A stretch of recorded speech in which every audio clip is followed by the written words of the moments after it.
dear brother and sister. Today, we're going to explore wisdom as your natural state, not as something you must acquire, but as something you already are. Before we dive deeper, let me clarify something essential. When you hear my words and see me before you, I want you to recognize that you're seeing a reflection of yourself. I am not something different and separate from you. In truth, I cannot exist independently, just as you cannot exist in isolation. What I represent and what you are at your core are the same. We are expressions of the same fundamental essence. I am not special in any way that you are not. I do not possess wisdom that you lack. The wisdom I embody is exactly the same wisdom that resides within you.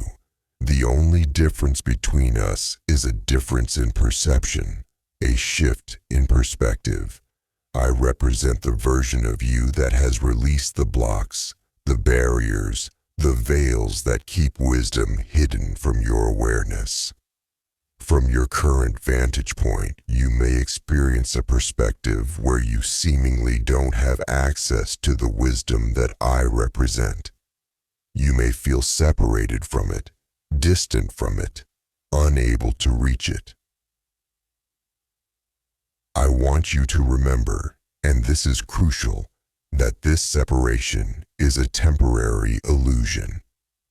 It is not the truth of what you are. This is precisely why this form of teaching exists, to help you transcend this temporary illusion of separation from the truth. The teaching is not here to give you something you don't have, but to remove what blocks you from recognizing what you've always had. Now that this foundation has been established, we can move forward with clarity. We will periodically return to this recognition throughout our journey together, as it illuminates and clarifies everything else we explore.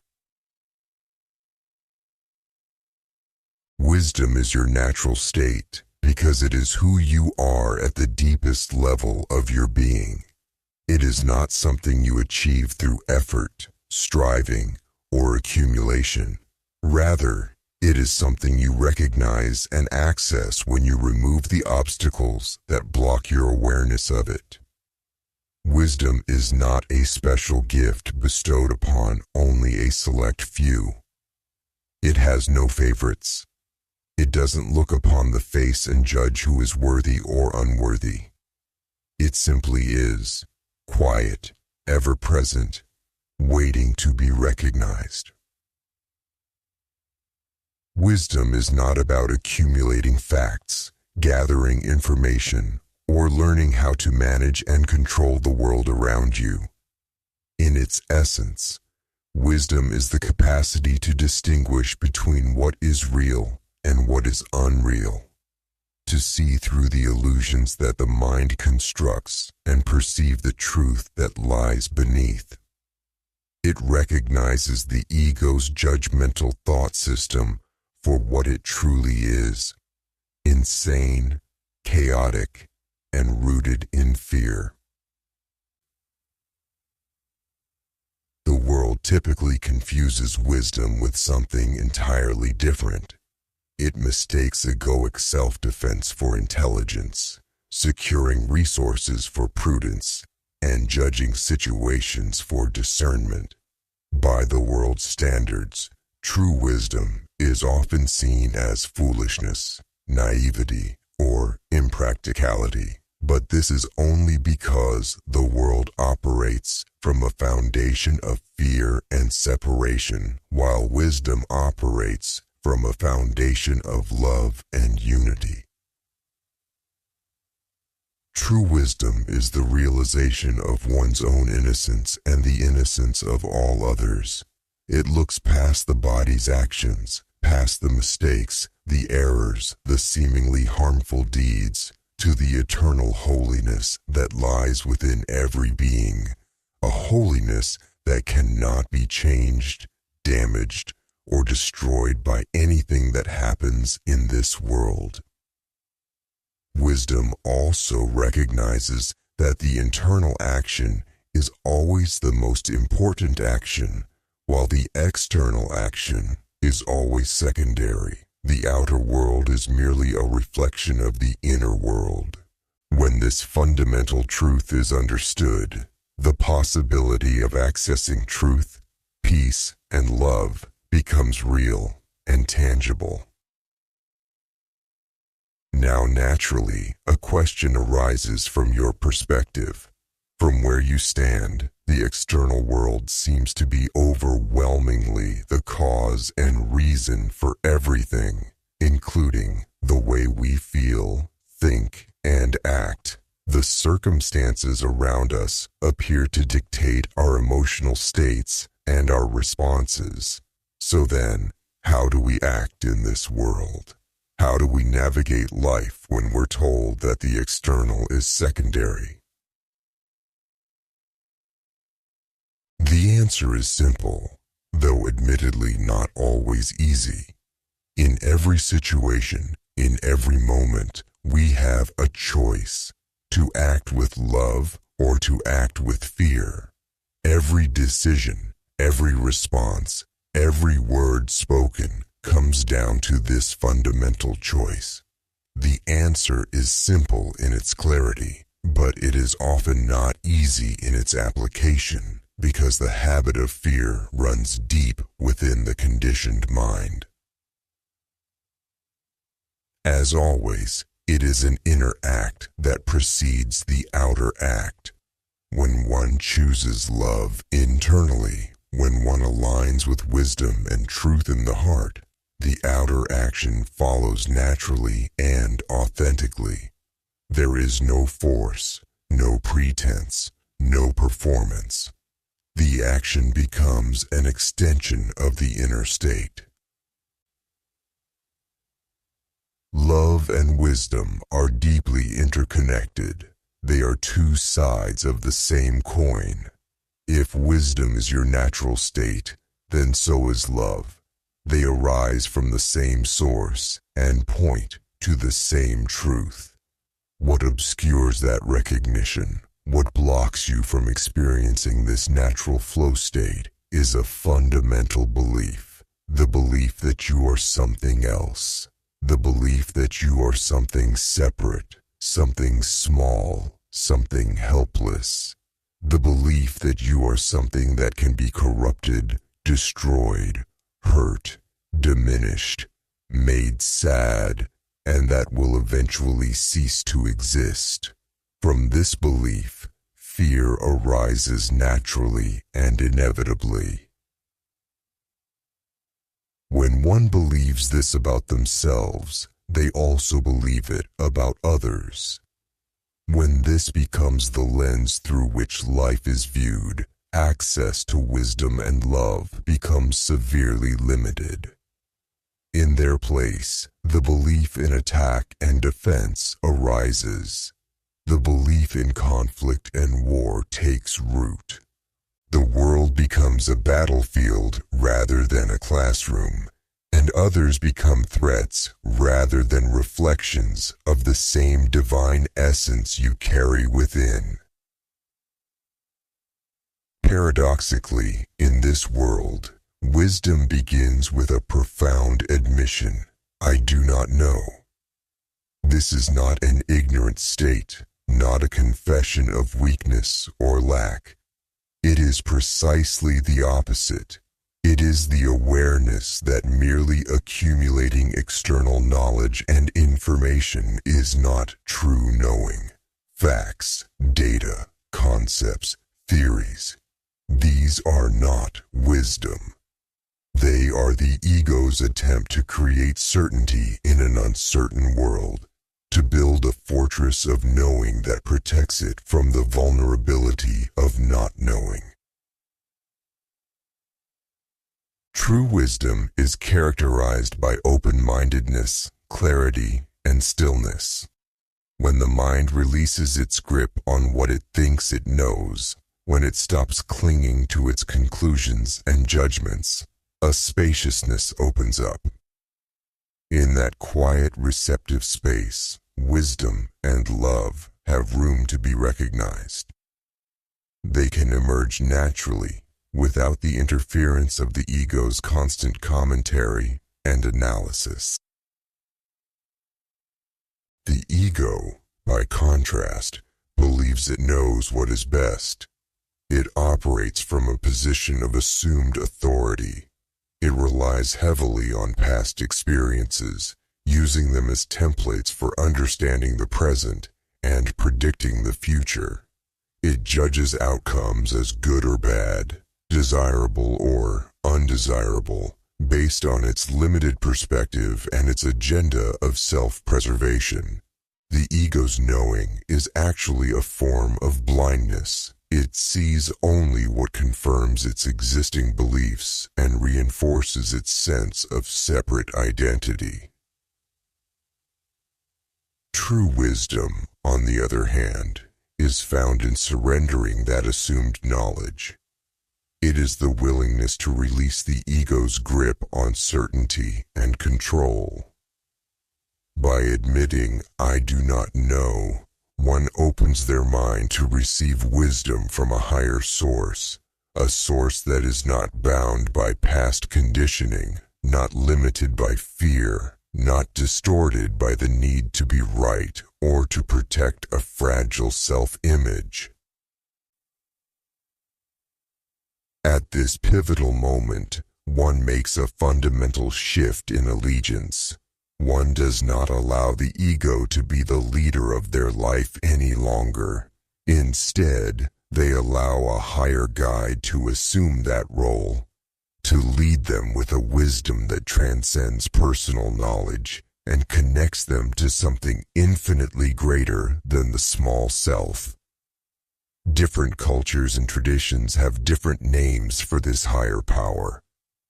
The universe, the Holy Spirit, God, Source, Divine Intelligence, the Tao, Brahman, Allah. The words themselves do not matter. They are simply fingers pointing at the same moon, different languages describing the same transcendent reality. What matters is the recognition that there is a wisdom available to you that is beyond the ego's limited understanding, and that by surrendering your insistence on knowing, you open yourself to receive it. Another essential component of wisdom is forgiveness. This is perhaps one of the most misunderstood concepts in human experience. Among people, the understanding of forgiveness varies greatly, and most of these understandings miss the mark entirely. The most common meaning of forgiveness in the world is the act of forgiving someone who wronged you, someone who committed an offense against you, caused you harm, or violated your boundaries. In this conventional framework, forgiveness is seen as a generous act of mercy extended from a position of moral superiority. For example, one may say, "I forgive you even though you did wrong to me, because I choose to be the bigger person. I choose to be higher than you, more evolved, more spiritual." But let me be clear, that is not real forgiveness. It is a judgment masquerading as forgiveness. It is the ego dressed in spiritual clothing, maintaining its sense of superiority while appearing magnanimous. This kind of forgiveness still holds the other person guilty. It still believes the offense was real, the attack happened, and the harm was done. It simply chooses not to retaliate or hold a grudge. While this may be a step toward peace, it is not the deep forgiveness that opens the door to wisdom. True forgiveness, at its core, operates from an entirely different paradigm. It is forgiveness as you would forgive a little child for accidentally spilling a cup of water.